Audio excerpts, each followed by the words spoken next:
Ya. Sekarang kita bahas materi. Sebenarnya materinya nggak banyak di sini, tapi saya pengen Anda memahami ini ya. Nanti ini juga akan keluar di UTS-nya, jadi mungkin nggak terlalu lama lah saya bahas ini. Kemudian nanti kita akan ada sedikit latihan, dan latihannya juga nggak terlalu banyak ya, karena pertama sih sebenarnya saya ingin Anda melihat gambaran besarnya. Kalau sudah, baru kita bongkar satu-satu ya teorinya ini, dari yang sederhana kemudian makin kompleks ya. Kemudian kalau di sini sebenarnya sudah pakai teknologi yang terakhir lah, pakai deep learning lah ya. Oke, saya bahas saja. Di sini mungkin agak sedikit mengulang materinya. Ya, di sini saya ambil dari bukunya apa itu ya, Artificial Neural Network Deep Learning. Sebentar, saya lihatin bukunya deh.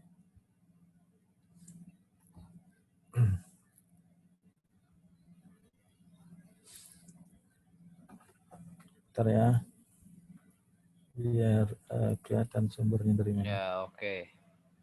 Ya, Mas Lutfi. Ini oke, kok lama ya. Oke, ini yang saya ambil.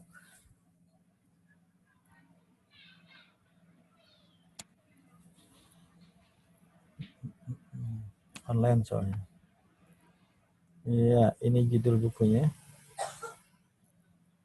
Kelihatan apa enggak? Enggak ya. Artificial neuron. Tuh, kok bisa lihat? Belum saya share loh, Mas. Ini dia bukunya ya. Ini ya bukunya. Kelihatan enggak? Ya, ini yang bukunya. Ya, ini bukunya ya. Deep Learning Illustrated Visual Interactive Guide to Artificial Intelligence. Ya, ini yang kita pakai GitHub-nya Mas John Krohn ini, yang kemarin kita pakai ya. Kemudian yang saya sedang bahas adalah chapter 6. Saya bahas chapter 6. Ini yang kita bahas ya. Oke. Ini ya. Artificial neuron detecting hot dog. Ibaratnya di sini dia ngambil contohnya sederhana lah. Oke ya. Saya ikutin bukunya ini aja ya. Oke.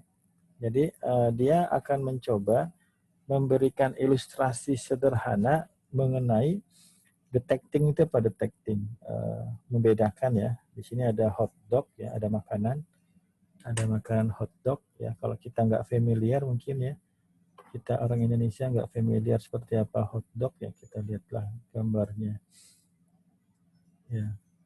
Sebentar, hot dog ya, mudah-mudahan ini image. Oke, kelihatan nggak? Belum ya. Oke ya, ini sederhana sekali. Oke, ini adalah hot dog ya. Ini adalah hot dog. Kemudian kalau Anda lihat di sini, kita mencoba mendeteksi sebuah makanan itu adalah hot dog atau bukan. Ya, nanti kita pakai tiga inputan ya. Oke, ini hot dog ya. Ini seperti ini hot dog. Kemudian kita udah lihat gambarnya. Ya, kita masuk aja ke sini. Jadi dia mencoba memberikan ilustrasi yang sederhana bagaimana membedakan makanan itu adalah hotdog atau bukan. Ya. Kemudian saya ikutin aja penjelasannya. Ya, karena di sini detail banget ya. Ini ada kita bahas di minggu-minggu awal ya. Kita sudah bahas ini di minggu-minggu awal. Kita sudah bicara yang namanya artificial neural network itu adalah mencoba meniru bagaimana otak manusia bekerja. Ya, jadi kalau kita bongkar otak manusia, maka di situ ada namanya neuron. Ya, kemudian neuron itu akan memiliki dendrit. Ya, dendrit ini adalah inputan. Dia akan memiliki cell body, dia akan memiliki action ya sebagai outputnya. dia akan memiliki action potensial. Ini yang dikatakan sebagai sarafnya lah, neuronnya ya, sarafnya. Artificial neural network neural ya, gitu. Artificial dikatakan artificial karena dia tiruan, networknya karena dia terhubung tidak hanya satu neuralnya. Ini adalah satu neuralnya. Ya, berarti di sini dalam kepala manusia ada namanya neural ya, saraf yang isinya ada inputan, ada cell body, ada action ya. Oke, saya baca aja di sini ya, mudah-mudahan bahasa Inggrisnya bagus-bagus. A given biological neuron receive input into its cell body from many, generally thousands of dendrites, with each dendrite receiving signal of information from another neuron in the nervous system. Di sini dikatakan sebuah neuron akan menerima inputan ya, yang inputannya itu akan diproses di cell body dari banyak dendrite ya. Jadi cell body ini akan terhubung dengan banyak inputan. Nah, nanti kalau yang kita coba tiru ini adalah menjadi inputan. Dendrite ini akan menjadi inputan. Ya, setiap inputan, setiap dendrite menerima sinyal information dari neuron yang lain ya. Oke, kemudian kita lanjut. Nah, di sini ada yang namanya ketika sinyal sampai dendrite sampai kepada cell body ya, ketika dia menerima sinyal, kita lihat di minggu awal ya, ada videonya. Kemudian ini dikalikan dengan weight-nya. Dikatakan when the signal convey along a dendrite reach the cell body, it cause more change in the voltage of the cell body. Ya, jadi ketika sinyal itu masuk ke cell body, itu akan membuat sedikit perubahan di cell body-nya. Perubahannya dalam hal ini adalah perubahan voltage, gitu ya. Nah, di sini ada yang Anda harus pahami di sini ya. Di sini ada informasi bagaimana neuron bekerja. Some dendrite cause a small positive change in voltage and the other cause small negative change ya. Jadi si dendrite ini ada yang bawa positif, ada yang bawa negatif perubahannya. Nah, di sini ada pernyataan if the cumulative effect of these changes cause the voltage to increase from its resting state of minus 70 millivolt to the critical threshold of minus 55 millivolt, the neuron will fire something called action potential ya, away from its cell body. Nah, ini maksudnya adalah cell body ini itu yang akan memiliki minus 70 millivolt ya. Ketika masuk dendrite ya, ketika masuk sinyal, ketika ada inputan apa gitu ya, maka kalau di sini ada perubahan dari minus 70 dia naik menjadi minus 55 millivolt ya, maka nanti si cell body ini akan mengeluarkan namanya will fire something yang dikatakan sebagai action potential. Ya, ibaratnya dia akan meneruskan informasinya lah ya. Dia akan mentransmit signal to other neuron ya, maksudnya gini. Cell body akan melanjutkan sinyal dari dendrite yang lain ketika dia akan ada perubahan dari minus 70 millivolt naik menjadi minus 55 millivolt. Mudah-mudahan ini bisa dipahami. Maka itu yang dikatakan sebagai threshold-nya ya, nanti ada threshold-nya, ini belum bicara ya. Jadi gampangnya si cell body dia akan berada dalam posisi minus 70 millivolt ketika ada inputan sinyal-sinyal masuk. Nah, sinyal-sinyal ini apa namanya, dia akan melanjutkan sinyal sebelumnya ketika ada perubahan dari minus 70 menjadi minus 55 millivolt. Ini poin pertama yang saya tekankan malam ini. Mudah-mudahan bisa dipahami ya. Jadi si cell body ini posisi awalnya adalah minus 70 millivolt. Ketika dia berinteraksi dengan neuron-neuron yang lain, dia akan kan tadi dikatakan ada small positive change ya, inputnya ada yang positif, ada yang negatif. Akumulasi dari semua input ini ternyata merubah voltage dari minus 70 menjadi minus 55, maka si neuron ini akan mengeluarkan meneruskan sinyalnya lah, gampangnya seperti itu ya. Akan meneruskan sinyalnya. Will fire something called action potential. Ya, to summarize, biological neuron exhibit the following three behavior in sequence. Dikatakan neuron, ya, neuron di kepala kita itu yang pertama adalah akan menerima informasi dari neuron-neuron yang lain. Ya, jadi si neuron ini akan menerima informasi dari neuron-neuron yang lain. Ya, kalau kita lihat gambaran dari yang 2 minggu lalu kita pelajari, itu adalah implementasinya yang di sini ya. Nah, di sini sebentar saya belum share. Ya, ini yang dimaksud dengan tadi. Jadi si neuron ini ya si neuron ini ya mana dia warnanya. Ya, si neuron ini ya,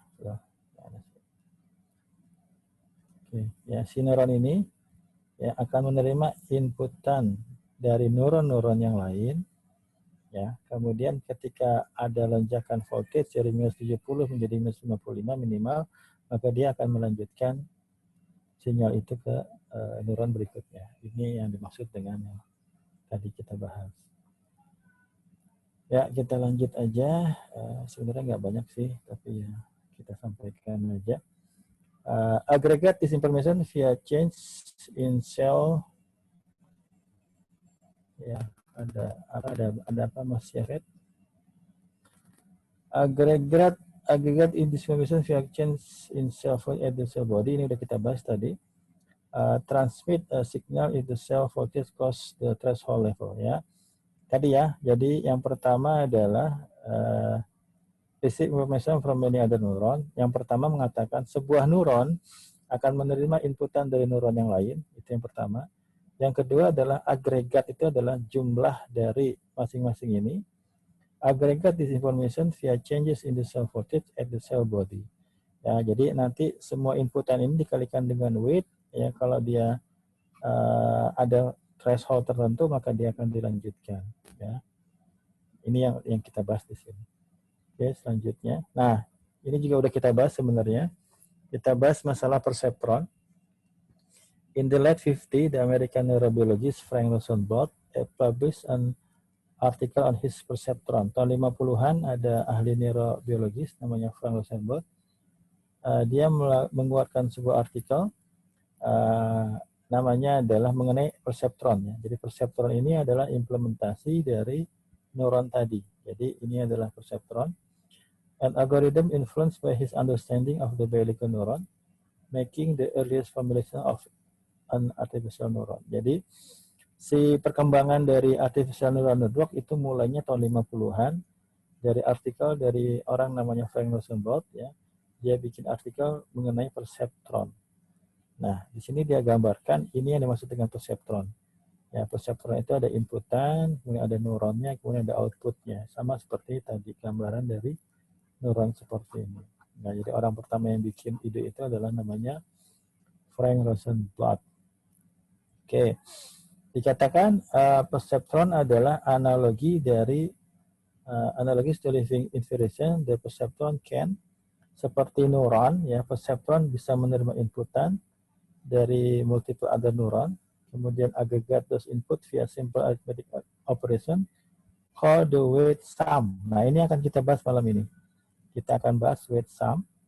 Kemudian generate an output if this weight sum across the threshold level. Ini juga akan kita bahas malam ini. Jadi malam ini kita akan bahas ini aja. Nah, jadi sebenarnya nggak banyak, tapi harus saya sampaikan. Nah, kita masuk ke masalahnya. Masalahnya adalah kita akan mencoba. Let's work through a light-hearted sample to understand how the perceptron algorithm works. We are going to look at a perceptron that is specialized in distinguishing whether a given object is hot dog or not a hot dog ya. Jadi kita akan coba bikin perseptron di mana perseptronnya akan membedakan sebuah objek itu apakah makanan hot dog atau bukan makanan hot dog ya. Oke. Jam 9-nya. Kita pantesan. Sebentar. Ya, kita lanjut. Nanti kalau Anda sudah paham paling bilang, oh cuma gitu doang Pak. Ya, belum sampai ya. Kita lanjut. Di sini ada poin pentingnya, a critical attribute of perceptron. Jadi ada ciri dari perceptron. Perceptron, they can only be fed binary information as input. Jadi perceptron, ini Anda catat nih. Perceptron, inputnya itu hanya binary. Ya, hanya binary. Jadi inputnya hanya bisa 0 atau 1. Ya, perceptron. Begitu juga dengan outputnya. And their output is also restricted to being binary. Jadi perceptron ini karakteristiknya adalah inputnya binary, outputnya juga binary. Gitu ya. Kalau kita lihat di masalah MNIST kemarin, minggu kemarin, itu kita bisa terima inputan dari 0 sampai 255 ya. Yang MNIST kemarin yang tulisan tangan itu kita bikin 0 sampai 255 datanya ya. Kalau di sini perceptron hanya inputnya hanya binary, dia hanya 0 atau 1. Nah, kalau 0 itu berarti tidak gitu ya. Kalau 1 adalah iya. Oke. Itu yang pertama, ini harus Anda pahami dulu ya. Perceptron inputnya hanya binary, outputnya juga hanya binary. Yang kedua, kemudian di sini, di kasus di sini, kita akan menggunakan 3 inputan. Inputan pertama adalah ketchup, ya, saus tomat, kemudian mustard, ya, mustard bacanya seperti apa. Kemudian bun, ya, bun ini saya cari artinya adalah roti manis. Yang tadi kita lihat ya. Oke, nah berarti nanti arsitekturnya adalah seperti ini. Silakan kalau mau dicatat, ya, ini adalah contoh sederhana dari perceptron, ya, contoh sederhana dari perceptron, di mana perceptron ini adalah realisasi atau mencontoh dari cara kerja neuron. Ya, yang pertama adalah inputnya hanya nilainya 1 atau nilainya 0. Itu 1. Yang kedua, outputnya juga hanya 0 atau 1. Maka di sini kalau input kita adalah kecap, maka kalau kecap 1 berarti ada kecap, yang kalau 1 berarti ya gitu ya. Kalau 0 berarti tidak ya. Berarti kalau kecap 1 berarti ya itu ada kecap ya. Kalau ada mustard 1 berarti ada mustard. Kalau bun berarti tidak ada bun ya, tidak ada rotinya. Berarti di situ makanannya ada sausnya, ada mustardnya tapi tidak ada rotinya ya. Kemudian di sini ya ini saya lanjut aja di sini. Ya. Kita bahas saja ya, nggak banyak. The first input indicate the object being present to the perceptron involve ketchup. Jadi X1 ini adalah kecap ya. Nilainya adalah 1. Berarti X1 itu adalah gimana nulisnya? Kecap nilainya adalah 1 gitu ya. X2 itu di sini ya, di kasus di sini ya, itu adalah mustard. Kemudian nilainya adalah 1. Yang ketiga adalah bun ya. X3 ya. X3 kemudian ini adalah bun, roti, kemudian 0. Berarti makanan itu ada saus tomatnya, ada mustardnya, tapi tidak menggunakan roti. Kayak gitu ya, bisa digambar gak? Ya, itu adalah maksud dari nilai inputannya 1 atau 0. The second input, also a purple one, indicate the object has mustard, punya mustard. Third input, a purple 0, indicate the object does not include a bun. Ya. Oke, jadi kita ada makanan, di situ makanannya ada kecap, di situ ada mustard, tapi tidak ada rotinya. Ya, maka kita akan prediksi apakah itu hotdog atau tidak. Ya, ini masih bicara tentang inputnya saja. Ya, kemudian berikutnya, ya ini to make a prediction. To make a prediction as to whether the object is hotdog or not, the perceptron independently weight each of these three input. Ini Anda harus pahami. Ya. Jadi untuk melakukan prediksi, ya, to make a prediction as to whether the object is hot dog or not, the perceptron independently weight, ya, independently weight each of these three input. Nah, ini yang dimaksud dengan weight-nya. Ini adalah parameternya. Itu satu. Ya, tadi di slide sebelumnya kita bilang kita punya 3 inputan. Nah, masing-masing inputan ini akan diberikan weight masing-masing, akan diberikan weight, ya, akan diberikan bobot. Ya, di sini kecap kasih bobot 3, maksud dikasih bobot 2, ban dikasih bobot 6. Kita belum bicara bagaimana mendapatkannya ya. Kita lanjut aja. Nah, di sini dikatakan the weight that we arbitrarily selected in this entirely contrived, dibuat-buat ya. Jadi dikatakan bobotnya di sini udah dapat lah ya. Kita nggak usah mikir, pokoknya udah dapat dulu. Ini contoh aja. Hotdog sampai di definition of ban. Di sini weight-nya itu menyatakan ada artinya. Di sini nilai weight ya, yang berbeda-beda itu memiliki arti. Ya, di sini dikatakan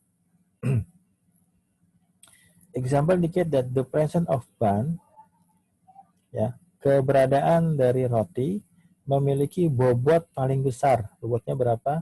Bobotnya 6. Jadi si bun, ya, roti itu punya weight atau punya bobot. Bobotnya itu adalah 6. Jadi itu adalah ibaratnya apa di sini the most influential predictor. Ya, di sini dikatakan memiliki pengaruh yang paling besar. Apakah itu adalah hotdog atau enggak? Kemudian yang kedua adalah saus ya, saus kecap. Dia punya weight 3. Kemudian mustard ya. Mungkin ibu-ibu paham itu maksud bedanya mustard sama kecap ya. Itu punya 2. Maksudnya bobot 6 memiliki bobot lebih besar daripada bobot 3. Gampangnya gimana? Gampangnya misalnya kalau UTS punya bobot 0,25, kalau UAS punya bobot 0,35 gitu ya. Kalau tugas punya bobot 0,20 gitu. Ini kan bobot juga.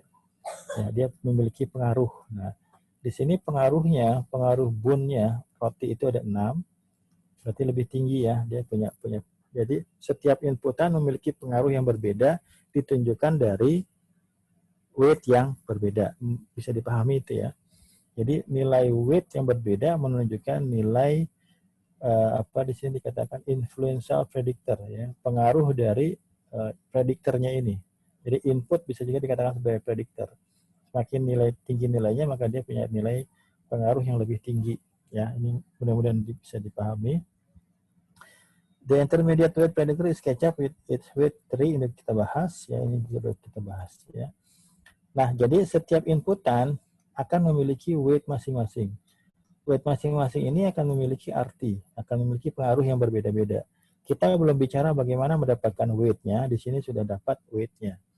Ya, nanti di selanjutnya kita bahas. Oke, let's determine the weight sum of the input. Nah, maka di sini kita bicara the weight sum. The weight sum. Sum itu apa? Jumlah. The weight sum of the input. One input at a time ya. We multiply the input by its weight and then sum the individual result. Ya, caranya gimana? Caranya seperti ini. Ya. Ini mudah sekali. Jadi setiap inputan dikalikan dengan setiap weight-nya ya. Setiap weight-nya dikalikan dengan inputan. Setiap weight dikalikan dengan inputan. Setiap weight dikalikan dengan inputan ya. Ya, kalau mau dibalik sama aja. Setiap inputan dikali weight, setiap inputan dikali weight, setiap inputan dikali weight. Ya, jadi nilai input dikalikan dengan bobotnya. Ya, berarti 1 kali 3, ya, 1 kali 2, 0 kali 6. Ya, di sini kenapa 0? Karena nggak ada nilainya, maka pengaruhnya hilang ya. Di sini ada nilainya, maka nilai pengaruhnya ada 2 di sini seperti itu. Ya, kemudian diapain? Kemudian kita jumlahkan. Ya, nanti di UTS keluar. Ya, kita jumlahkan. Itu yang dimaksud dengan weight sum. Weight sum adalah perkalian antara input dengan weight-nya. Kemudian kita jumlahkan. Jadi 1 kali 3 ditambah dengan, oh ini ada di atas ya. 3 kali 1 ditambah dengan, ini kalau dia weight-nya duluan ya. 1 kali 2 ditambah dengan 0 kali 6. Berapa nilainya? Di sini dikatakan nilainya adalah 5 ya. Nilainya adalah 5. Nilainya adalah 5. Sampai sini bisa dipahami? Nggak terlalu sulit kalau di sini. Saya pikir Anda bisa paham ya. Ibaratnya input dikalikan dengan weight, input dikalikan dengan weight. Gitu. Anda bisa baca lagi PDF-nya kalau masih kurang paham. Karena di sini belum masuk pada fungsi. Ini belum terlalu jelimet lah. Saya pengen UTS-nya Anda cuma bisa paham gambaran besarnya, kemudian sebenarnya minggu besok saya mau masuk ke fungsi, tapi minggu besoknya libur gitu ya. Oke, ya, jadi seperti itu. Ya, ini sebenarnya sama aja, penyederhanaan aja. Nanti Anda baca aja. Saya mau masuk di sini. Nah, setelah kita jumlahkan, ya. Jadi proses pertama kita kalikan input dengan weight, kita kalikan jumlahkan ya. Input kali weight kita jumlahkan dengan masing-masingnya, ya. Jadi jadi di sini, ya, di sini ada contoh ya. 3 kali 1 di sini, 3 kali 1 ditambah dengan 2 kali 1 ditambah dengan 6 kali 0, maka dapatnya adalah 5. Nah, sekarang baru kita bicara tentang threshold. Kita bicara tentang threshold. The final step of the perceptron algorithm is to evaluate. Ya, the final step. Kita lagi ngajar nih.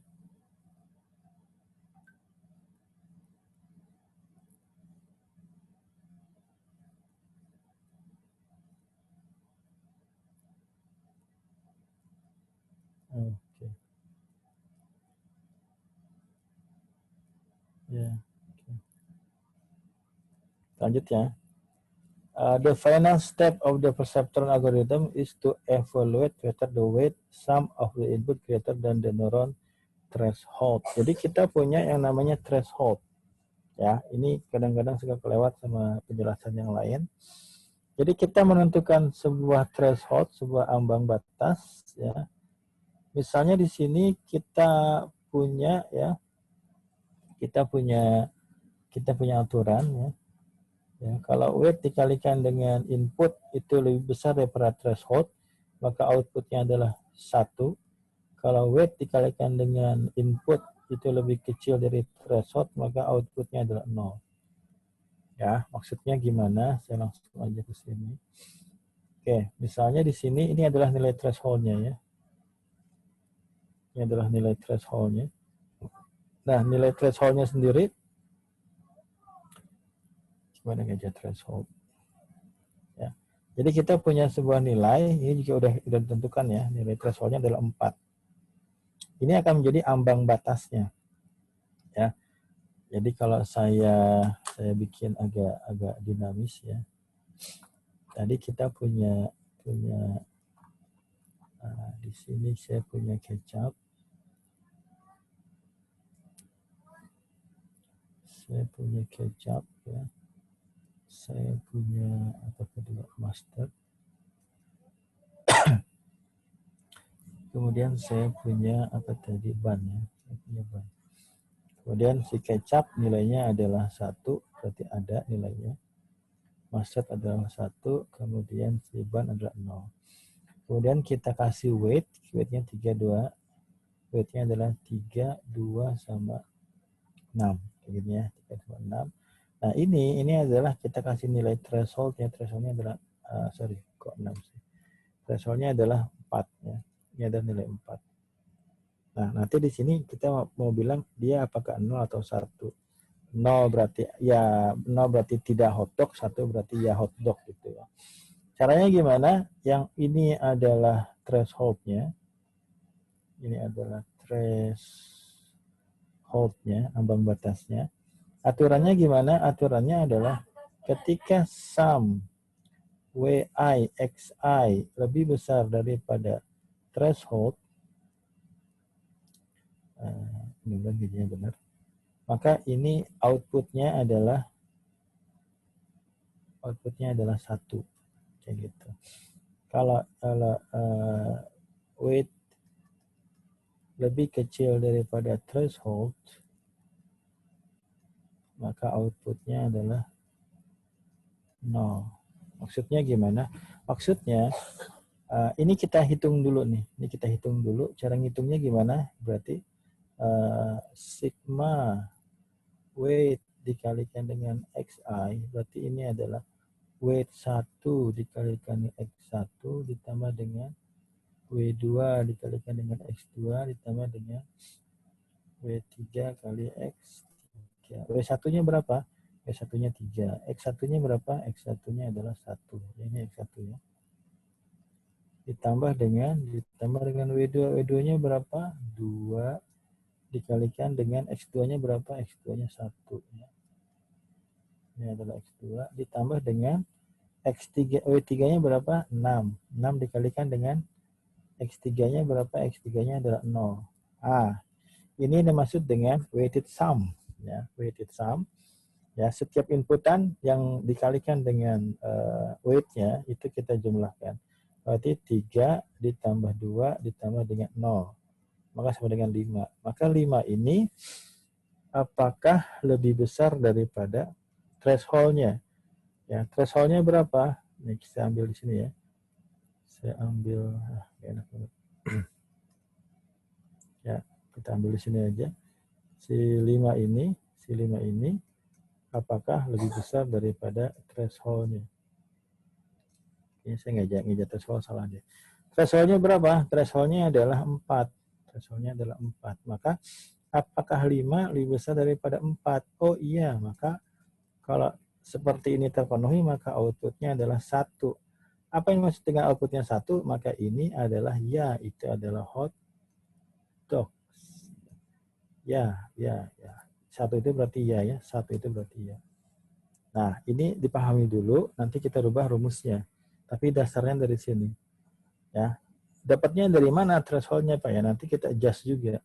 Jadi threshold itu termasuk parameter yang bisa kita ubah-ubah nilainya. Yang nggak bisa berubah adalah input sama outputnya. Kalau di data train ya, nanti kalau diprediksi ini kita cari nilainya. Ya, jadi nilai-nilai ini, nilai-nilai weight, nilai-nilai threshold itu kita cari nanti nilainya berapa. Tapi dasarnya seperti itu. Dasarnya adalah kita tentukan weight-nya, kita cari weighted sum-nya, ya, inputan kali weight ditambah inputan kali weight tambah inputan kali weight, kemudian dicari nilai threshold-nya, apakah dia lebih besar atau lebih kecil daripada nilai threshold-nya. Kalau lebih besar maka dia adalah outputnya 1, kalau lebih kecil maka outputnya adalah 0. Bisa dipahami sampai sini ya. Nah, kemudian kita lihat contoh kedua. Ya. Contoh kedua, kecapnya nggak ada, yang ada cuma mustardnya saja. Ya. Jadi kalau yang tadi contoh pertama adalah 1 ya, ada sausnya, ada mustardnya tapi tidak ada rotinya. Contoh yang kedua, kita ambil kasus kecapnya tidak ada, 0 nilainya, 0 berarti tidak ada, mustardnya 1, bannya 0 juga. Kita cari nilainya, 3 kali 0, 0, 2 kali 1, 2, 6 kali 0, 0. Nah, di sini weighted sum-nya itu lebih kecil daripada 4, maka outputnya adalah 0. Kayak gitu ya, itu yang tadi saya bahas. Kalau lebih besar daripada threshold, maka dia 1. Kalau lebih kecil daripada threshold, nilainya adalah 0. Kayak gitu. Jadi, maka itu bukan hot dog ya. Makanan yang cuma ada mustardnya aja, itu bukan hot dog katanya. Kasus yang ketiga adalah seperti ini.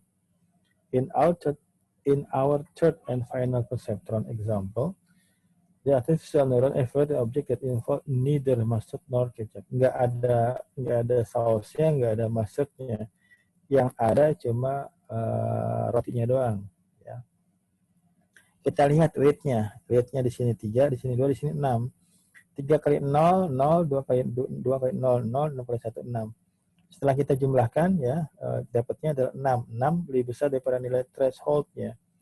Ya, maka kita katakan, oh kan lebih besar daripada nilai threshold, maka iya betul itu adalah hot dog. Ya, contohnya seperti itu. Ya, seperti itu. Yang terakhir adalah kita akan mencoba merubah rumus tadi yang ada nilai threshold-nya. Jadi nilai threshold itu kita kasih kepada konsep yang namanya adalah bias ya. Adalah namanya bias di sini. Ya, ini kadang-kadang terlewat di buku-buku yang lain, di video-video yang lain. Tapi Anda harus paham, threshold adalah nilai yang kita bandingkan dengan nilai weighted sum. Nah, sekarang kita akan ubah si threshold ini, kita berikan nilainya kepada nilai parameter namanya bias. Nah, bias ini adalah negatif dari threshold. Ya, bias adalah negatif dari threshold. Ya, threshold. Jadi yang harus Anda pahami adalah sebenarnya bias itu dapatnya dari threshold. Threshold adalah sebuah nilai yang digunakan sebagai ambangnya. Kalau dia lebih besar dari nilai threshold, maka itu dikatakan satu atau ya. Kalau lebih kecil daripada threshold, maka dikatakan sebagai 0. Nah, di sini si threshold-nya kita rubah menjadi B. Ya, minus threshold adalah B. Ya, ini juga poin yang penting yang saya sampaikan malam ini. B adalah negasi dari negatif dari threshold. Itu yang satu. Yang kedua, maka rumus yang tadi kita gabungkan menjadi seperti ini.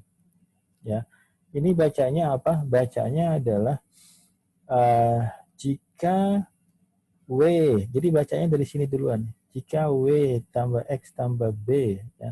Jadi kalau misalnya ya, yang rumus sekarang ya, kalau saya punya, kalau tadi ada, kita ingat ada kecap ya.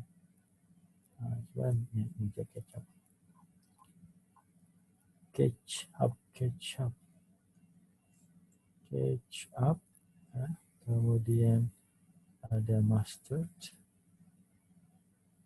oke R ya, kemudian ada bun, kayak gitu. Kemudian di sini ada weight-nya, di sini ada weight-nya, di sini ada bias-nya. Nah, maka nanti di sini si B-nya ini akan menjadi negasi dari threshold. Kalau kita punya threshold-nya, tadi threshold-nya berapa? Tadi threshold-nya adalah 4 ya. Threshold-nya adalah 4. Kecepatan threshold-nya adalah 4, maka B adalah minus 4. Ini bisa dipahami apa enggak? Kita punya threshold adalah 4. Berarti B adalah minus 4. Dapatnya dari mana? Dapatnya dari sini. B itu adalah negasi dari threshold. Negatif dari threshold. Kalau kita punya thresholdnya 4, maka B-nya adalah minus 4. Nah, kalau kita punya rumus yang tadi, 326 di sini. 326 ya, weight-nya. Kemudian katakanlah di sini 1, katakanlah di sini 1, di sini 0 ya, kasus pertama ya. Maka kita pakai rumus yang di sini sekarang. Bacanya if-nya duluan. Bacanya adalah if ya dot product x gitu ya. Maka di sini adalah yang dimaksud dengan W ini adalah sigma dari WI kalikan dengan XI. Kalau kasus di sini berarti 3 kali 1 ditambah dengan 2 kali 1 ditambah dengan 6 kali 0. Nah, tapi ditambah dengan B. Ya, kita geser dikit. Ya, di sini ditambah dengan B. Ini saya hapus saja. Nah, B-nya berapa? B-nya adalah minus 4. Ditambah dengan minus 4. Apakah dia lebih besar daripada 0? Kayak gitu. Gimana Pak? Ya, hitung aja. 3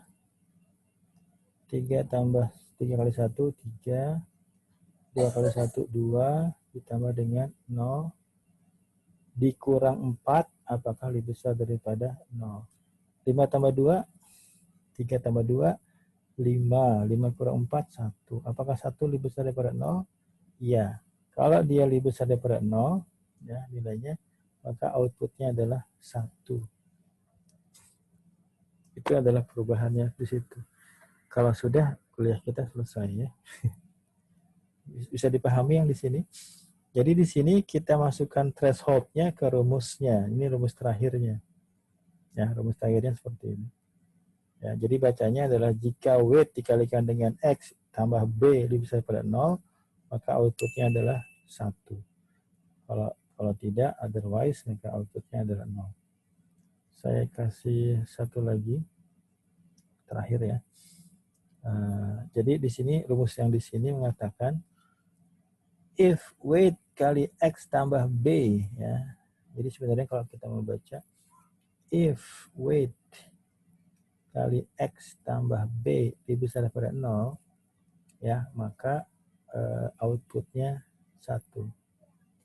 Ya, ini saya bikin panjang aja. Kadang-kadang agak susah bacanya. Karena kebalik output sama dengan 1. Berarti kalau yang keduanya, if weight dikalikan X tambah B lebih kecil daripada 0, ya, sini, maka outputnya 0. Gitu. Dah, selesai. Ya, saya cuma ingin menyampaikan ini malam ini. Ya, berarti si B ini tadi, B ini adalah dari minus threshold ya, dia minus threshold kayak gitu, ambang batasnya. Yang tadi kalau di contoh neuronnya adalah minus 55 milivolt ya. Kalau sampai di situ maka dia akan trigger, dia akan ada outputnya. Outputnya di sini maksudnya adalah 1 tadi, outputnya 1. Kalau enggak maka outputnya adalah 0. Nah, ini sebenarnya sederhana aja ya. Jadi Anda karena dia gampang, maka saya minta Anda untuk latihan gitu ya. Latihannya kita masih ada setengah jam, dan ini sebenarnya cuma merubah data aja. Saya punya, saya buka belum sini ya. Sebentar saya buka. Ya, nanti kalau ada pertanyaan silakan. Malam ini saya belum masuk fungsi, agak jelimet fungsi. Sebenarnya banyak jelimetnya ya, tapi kita coba bahas satu-satu lah. Minggu 6. Sebentar ya, kalau enggak latihan kayaknya ada yang kurang ya. Minggu 6. Oke, ini saya punya latihan. Silakan, sudah saya upload juga di, banyak juga yang hadir ya. Saya sudah upload juga di LMS-nya. Ya. Saya punya data seperti ini, ya, yang pernah dapat data mining sama saya, mirip-mirip seperti ini. Kasusnya, tapi ini disederhanakan aja sama saya. Jadi kasusnya adalah saya punya 3 inputan,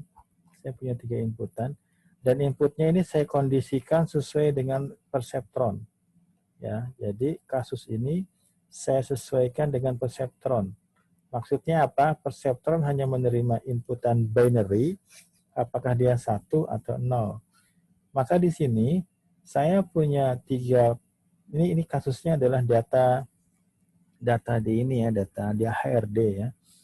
Jadi saya punya datanya di sini ada 3 inputan. Yang pertama adalah apakah dia lulusan S1 atau bukan. Ya, ini Anda kerjakan setengah jam ya. Kalau Anda ngerti konsepnya 10 menit juga selesai ini ya. Kalau Anda ini pakai cara yang pertama tadi Pak ya? Iya, yang kita bahas ya, yang saya jelaskan barusan. Ya, digambar juga ya, digambar gitu ya. Kan tadi juga ada 3 kasus tuh. Nah, di sini kalau tadi adalah kecap, kemudian mustard sama bun ya, sama roti. Di sini adalah apakah dia lulusan S1 atau tidak. Berarti kalau 1 dia lulusan S1, kalau 0 berarti dia bukan lulusan S1 ya, katakanlah SMA gitu ya. Kalau dia S2 berarti lulusan S1 ya, kan lulus S1 dulu. Di sini ada X2, X2-nya pernah magang, berarti kalau 0 berarti dia tidak pernah magang, kalau 1 dia pernah magang. Kemudian X3 saya kasih pengalaman kerja yang lebih besar sama dengan pengalaman kerja yang lebih dari 3 tahun, ya, karena saya kondisikan supaya dia masuk kepada perseptron, ya, masuk kepada perseptron. Di sini berarti yang 1 berarti pengalaman kerja yang lebih dari 3 tahun, kalau 0 kurang dari 3 tahun. Nah, kemudian di sini saya berikan nilai weight-nya, ini adalah W1-nya 2, kemudian nilai W2-nya adalah 4, W3-nya adalah 5. Anda nggak usah mikir dari mana nilainya, pokoknya udah dapat aja dulu. Kemudian saya kasih nilai threshold-nya 6. Ya. Anda kerjakan seperti cara yang tadi, digambar dulu, kemudian ada threshold-nya, sama rumus terakhir tadi, ada 2 cara. Ya. Yang pertama digambar, kemudian ada threshold-nya, yang kedua adalah yang W1X ditambah dengan B, apakah lebih besar daripada 0. Ya, seperti ini. Nah, kalau Anda paham, Anda tinggal gambarkan, Anda masukkan nilai-nilainya, Anda kalikan dengan weight-nya, kemudian Anda masukin rumusnya, atau Anda berikan threshold-nya, maka nanti apakah dia lebih besar daripada 0 atau tidak. Maka nanti Y-nya adalah apa? Kalau Y-nya 1, maka dia diterima kerja, kalau 0, maka dia tidak diterima kerja. Ingat, ini adalah algoritma paling sederhana di jaringan saraf tiruan. Perseptron yang inputnya binary dan outputnya juga binary. Bisa dipahami? Kalau bisa dipahami, silakan Anda kerjakan 30 menit. Dikumpulin kapan, Pak? 30 menit lah. Ini mah gampang ini mah. Siap, Pak. Ya, siap. Dikit, Pak. Hah? 3 doang, Pak. Dikit? Ada di LMS kok. Di LMS sudah saya... Bukan, waktunya nambah dikit, Pak. Oh, waktunya nambah dikit. Saya tambahin 30 menit lah, jadi 1 jam lah. Coba, Makasih, Pak. udah. Ya, coba ini ada di LMS ya. Jadi malam ini saya cuma pengen apa ya sedikit